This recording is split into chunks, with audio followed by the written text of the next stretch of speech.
สบายดีทุกคนทักทายสบายดีเพื่อนๆที่เขามาติดตามชมคลิปนี้ของเฮาวันนี้อยู่ที่บ้านเจ้นิดหน่อยอีกแล้วนะวันนี้บรรยากาศดีทุกคนสวยงามมากบ้านหลังใหญ่หลังโตเหมือนเดิม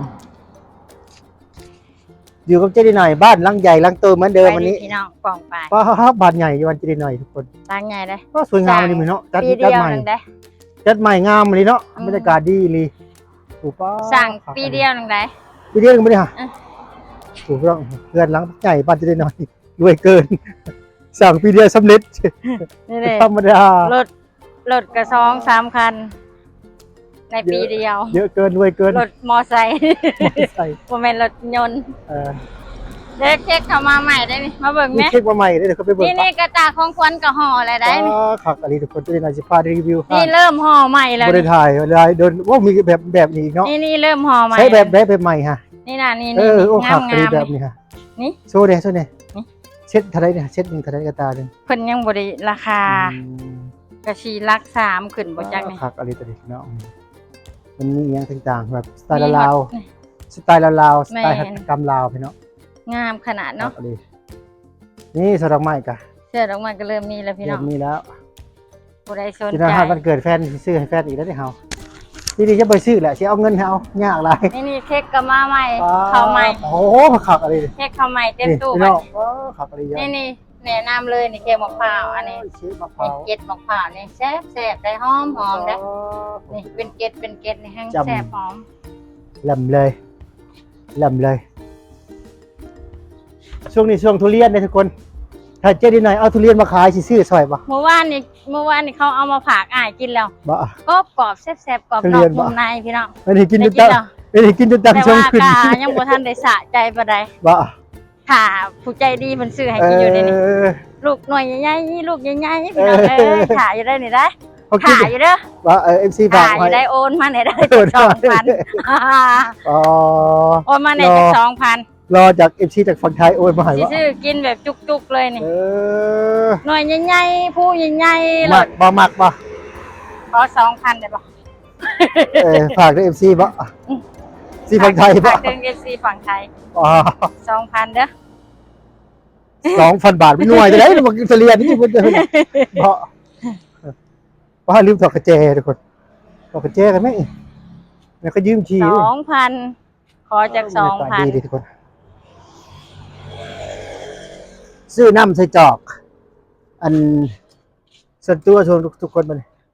ใส่จอกเขาอีกเนาะจอกมันเย็นดีเก็บความเย็นได้ดีขนาดเนาะว่าสิไปเบิ่งอยู่ตัวเองก็ได้ยังบ่ทันได้ไปจักเทื่ออยู่ไปเที่ยวบ่พักไปได้สินค้าหลายดีมันเป็น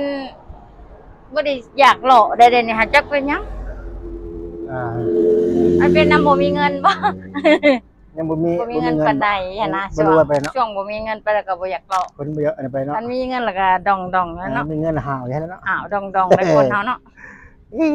มาเล่นย่านที่ใจคือเก่าคือเดิมมันเป็นวิตามินซีชั้นดีขนาดวิตามินซีชั้นดีบ่แม่นเอาเข้าหัว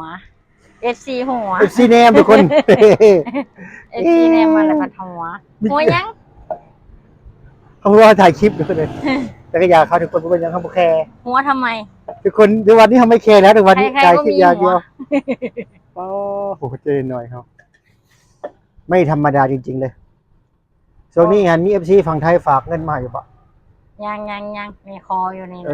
ขอผ่านคลิปเด้อเขามาเบิ่งนี่กันคำว่าคือเบิ่งแล้วขอผ่านคลิปเลยใช่กันเขามาเบิ่งกับขอแน่จาก2,000ซื้อทุเรียนกินนี่นะกำลังทุเรียนหลายที่ตรงนี้เนาะทุเรียนเยอะแยะมากมายแห้งขนาดเลยใครใจดี FC คนไหนใจดีก็ฝากมาให้ใจดีหน่อยแน่ทุกคนใจดีหน่อยตรงนี้หิวคนว่าที่มังทุเรียนกินอยู่ทุกคนก็กินกะคือว่าแหละมันอันนั้นเนาะกินผู้เดียวมันบ่อยากแซ่บชื่ออันแบบชื่อมันต้องถือกินครับมันชื่อต้องมันแพงทุกคนมีเงินไปได้ดอกเฮาก็ได้เฮาก็ได้ซื้อแบบแพ็คน้อยได้มีแพ็คน้อยแพ็คละแสนนะประมาณนี้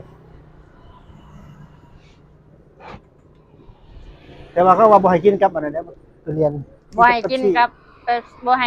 น้ำมัดลมน้ำตาลขึ้นสูง จบโอ้โหคือกันเนาะ นั่นก็ได้กิน2เทื่อเฮา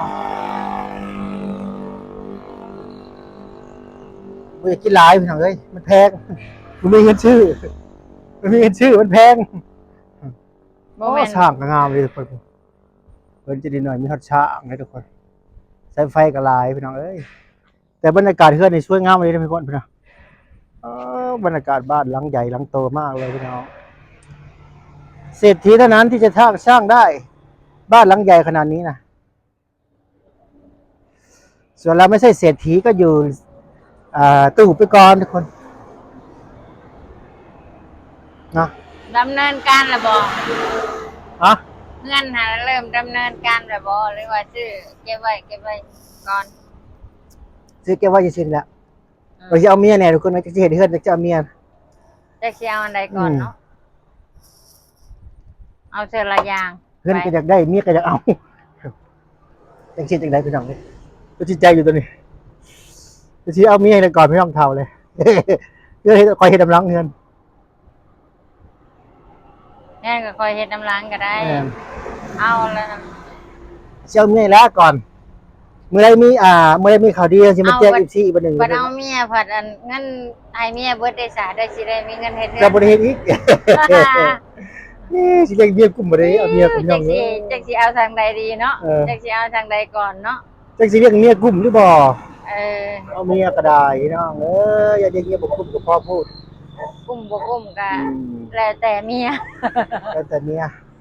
เป็นเมียหาสอดกันกับผัวกับใครอยู่เป็นของกลุ่มอยู่ดอกแต่ว่าเบิ่งตัวจริงนะทุกคนนะวาสนาเฮาสิได้สันใดก็เบิ่งตัวจริงไปเรื่อยๆจ้าเจ๊หน่อยได้บ่ได้สิมีอีกข่าวดีของเขา จ้ะ มีอยู่บ่มีสิได้ข่าวดี มี ไปอยู่ แว บ่ วจักยามใดยังอ่ะ เออ จักว่า50ผู้จ้ะ 50บ่เท่าเพิ่นบ่50 ไม่รีบ บ่เท่าเพิ่นบ่50ไม่รีบยังอ่ะ อีก10ปีอยู่เลย เขาเอา 50 ยามใดก็เอายามนั้นแหละ เขาบ่เอาและก็ยา แล้วก็หย่าแล้วก็เลิกกันบ่ ผู้บ่าวก็ได้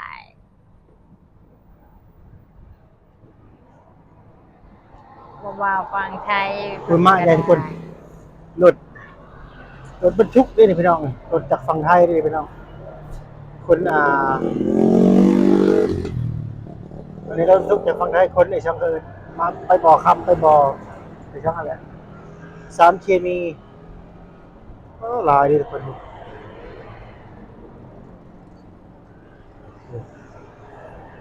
หลายดีเนาะต้องไปพี่น้องฟังป้าผู้เป็นพี่น้องหลายมัดไปดิมัดพี่น้องมัด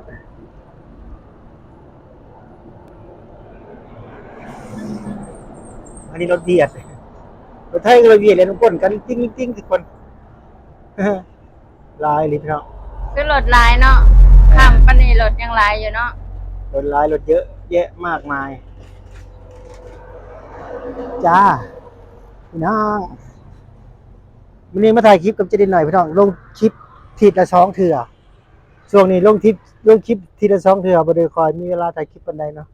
เราคอยมีเวลาถ่ายคลิปบ่ช่วงนี้ แม่นเมื่อครับบ่อยากบ้ายเวียกหลายแน่ครับบ่คักในต้นในโตแน่มันยังมันบ่อยากม่วนอยู่ในต้นในโตแน่ฮะเฮาก็ได้ช่วงนี้พี่น้องมันบ่อยากมันได้ร่างกายบ่ทันได้ฟื้นฟูได้เต็มที่ หลายอย่างเนาะ หลายอย่าง มารุมมาตุ่มเนาะ แม่นว่านก็เมากาแฟ บ่เคยเมากาแฟก็ยังเมากาแฟวานพี่น้องเอ้ยใจสั่นตุกๆๆๆไป ห่างกายเริ่มไปแหละ ขึ้น เคยเมาก็เมา เอ้ยบ่เคยเมากาแฟก็เมากาแฟกินกาแฟประจำตลอดเฮามักกินกาแฟนะแต่ว่าเมากาแฟเฉยเนาะ คันเมาแล้วก็ได้หยุดกินแล้ว จะกินแต่สิบ่ได้กินและบาดกินอย่างอื่นแทนละ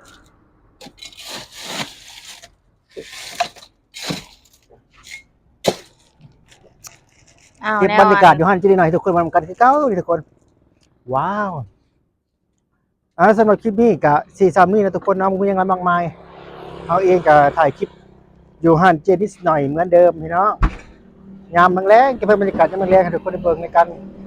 อยู่ในคลิปของเฮาคือเก่าคือเดิมนั่นแหละสายลมถิ่นเซโนทุกคนนะกับเจนิดหน่อยฝากยังถึง FC ฝั่งไทยแน่ หากว่าอยากกินหมักทุเรียน เออ ส่งมาให้แน่จาก2,000ซื้อมาให้แน่ซื้อโอนเงินบ่ได้ให้ซื้อให้ โอนเงินมาให้แน่ โอ สิ น ซื้อ เงิน กิ ให้ น แน่ โอ้มีเงินช่วงนี้ โอนเงินให้แน่เด้อเพิ่นมาเด้อ ฝากเธอ FC ฝั่งไทยโอนเงินให้เจได้หน่อยแน่บ่มีเงิน FC อยากฝากถึงเจได้หน่อยอยากฝากถึง FC ฝั่งไทยนะทุกคนเนาะสำหรับคลิปนี้สิจบกันพี่น้องบ่มีนำมากมายพบกันใหม่คลิปหน้าพี่น้อง